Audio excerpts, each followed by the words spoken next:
اس وقت ہوتا ہے۔ تو اسی لیے فرمایا گیا کہ ولا تباشرہن، یعنی اپنی بیویوں سے بھی تم مباشرت نہ کرو،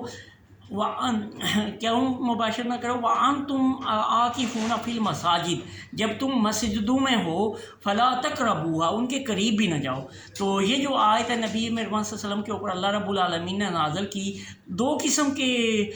جو ہے نا احکام اللہ رب العالمین نے جس سے مومنین کو روکا ہے۔ ایک کہا گیا ولا تعتدوا، احتیاط کرو، احتیاط میں پھر بھی جو ہے یعنی کچھ نہ کچھ گنجائش ہوتی ہے کہ اس کے قریب جائیں، لیکن جب کہا جائے ولا تقربوا تو اس کے قریب بھی نہ پھٹکو، تو اس کی نبی مہربان صلی اللہ علیہ وسلم نے ایک حدیث میں یہ مثال دی کہ اس وقت کے جو حکمران ہوتے تھے ان کی اپنی چراگاہیں ہوتی تھیں، ان کے اندر ان کے مویشی چرتے تھے، تو اگر کسی عام مزارع اور عام آدمی کا مویشی اگر اس باڑ میں چلا جاتا تھا تو اس مویشی کو بھی وہ جان سے مار دیتے تھے اور اس آدمی کو بھی کڑی سزا دیتے تھے۔ تو اس لیے پھر کہا جاتا تھا کہ یہ مویشی جو ہے اس کے قریب بھی نہ جائیں، کیونکہ مویشیوں کی یہ عادت ہے کہ وہ جب اچھا چارہ دیکھیں گے تو وہ چھلانگ لگا کے اس باڑ کو کراس کر کے ادھر چلے جائیں گے۔ اسی طرح میرا اور آپ کا جو نفس ہے، ہم نے اس نفس کو کنٹرول اس طرح کرنا ہے کہ یعنی اپنے بیویوں کے بھی بالکل قریب بھی نہیں جانا ہے ان 10 دنوں میں، اور بھی یعنی دنیاوی معاملات چھوڑ کے اللہ رب العالمین سے تعلق پیدا کرنا ہے۔ تو کیا فرمایا گیا ولا تباشرہن وانتم عاکفون فی المساجد، کہ ان سے تم مباشرت بھی نہیں کر سکتے جب تم مسجدوں میں جو ہے تو وہ اعتکاف بیٹھے ہوئے ہو، فلا تقربوها، پس تم ان کے بالکل قریب بھی نہ جاؤ۔ آگے فرمایا گیا کذالک یبین اللہ آیاتہ للناس، یہ اللہ رب العالمین کھول کھول کے یہ نشانیاں بیان کرتا ہے۔ کیوں بیان کرتا ہے؟ لعلہم یتقون، تاکہ تمہارے اندر تقوی آ جائے۔ تو جس طرح میں نے ابتدا میں کہا تھا کہ روزہ رکھنے سے بھی ہمارے اندر تقوی آتا ہے، اور تقوی کی مثال میں آپ کو یہ دیتا ہوں کہ اگر ایک آدمی گھوڑے کے اوپر سواری کر رہا ہے، اگر وہ مضبوط ہے، اس کی ٹانگیں بھی مضبوط ہیں، اس کے بازو بھی مضبوط ہیں، اور وہ اس نے گھوڑے کو جو ہے اس کی لگام بھی ٹھیک ٹائٹ کی ہوئی ہے، ٹانگوں سے بھی اس کو قابو کیا ہوا ہے، تو وہ گھوڑے کو جدھر چاہے گا دوڑاتا ہوا لے جائے گا، یعنی وہ کبھی یہ نہیں محسوس کرے گا کہ یہ گھوڑا مجھے میرے اوپر قابو آئے گا، میرے اوپر جو ہے غالب آئے گا۔ وہ ہمیشہ اس گھوڑے کو جدھر جی چاہے گا وہ دوڑائے گا اور وہ زندگی کے مزے لوٹے گا۔ اور اگر گھوڑا جو ہے اس کا بہت طاقتور ہے اور وہ اس نے اس کے اوپر ٹانگیں مضبوط نہیں کی ہوئی ہیں، تو وہ گھوڑا اس کو کسی کھائی میں گرائے گا، کہیں اس کو بہت نقصان پہنچائے گا۔ اسی طرح یہ تقوی ہے کہ تقوی ہمارا جو نفس ہے نا، یہ بے لگام گھوڑا ہے،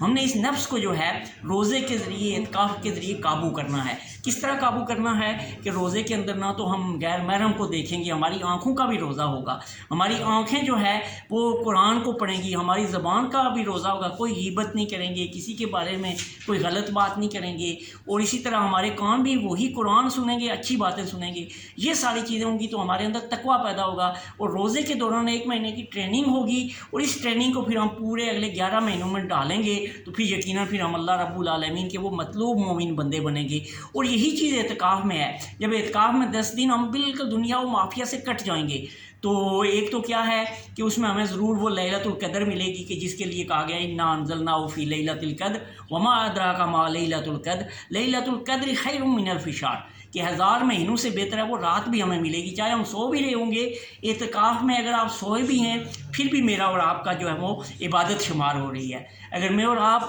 اعتکاف کی حالت میں جو ہے یعنی رات کو کچھ کھا رہے ہیں وہ بھی عبادت ہوگی، سحری کر رہے ہیں وہ بھی عبادت ہوگی، یعنی جو کچھ بھی کر رہے ہیں تو اس سے عبادت ہوگی۔ اور سب سے اچھی افضل چیز پھر یہی ہے کہ تفقہ فی الدین، ہم اگر 3-4 لوگ اکٹھے اعتکاف میں بیٹھے ہیں، کوئی دنیاوی بات نہ کریں، ہاں دین کے بارے میں ایک دوسرے کو دین سمجھائیں، قرآن سمجھائیں، حدیث سمجھائیں، تو پھر ہمارا اعتکاف اور زبردست ہو جائے گا۔ تو یہی چیز فرمائی گئی کذالک یبین اللہ آیاتہ للناس، کہ یہ آیات، یہ نشانیاں ہم کھول کھول کے لوگوں کو بتاتے ہیں۔ کیوں بتاتے ہیں؟ لعلہم یتقون، تاکہ ان کے اندر تقوی آ جائے۔ تو میرے بھائیوں،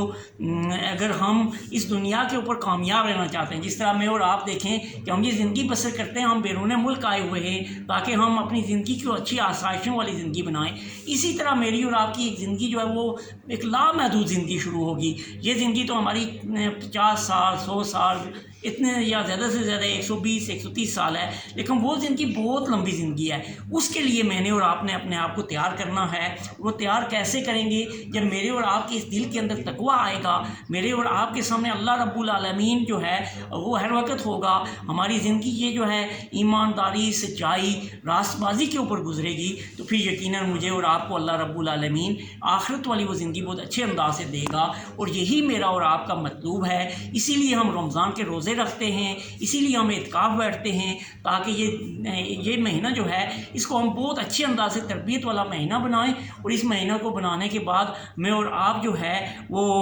آخرت میں جو ہے سرخ روح ہوں۔ اور وہ آخرت میں سرخ روح کیسے ہوں گے کہ مجھے اور آپ کو وہ جنت ملے گی، اور میں اور آپ وہاں عیش پسند زندگی گزاریں گے، اور مجھے اور آپ کو اس جہنم سے خلاصی ملے گی کہ جس کے کا ایندھن جو ہے وہ انسان اور پتھر ہیں۔ تو اللہ رب العالمین سے دعا ہے کہ وہ ہمیں اس رمضان کو صحیح معنوں میں گزارنے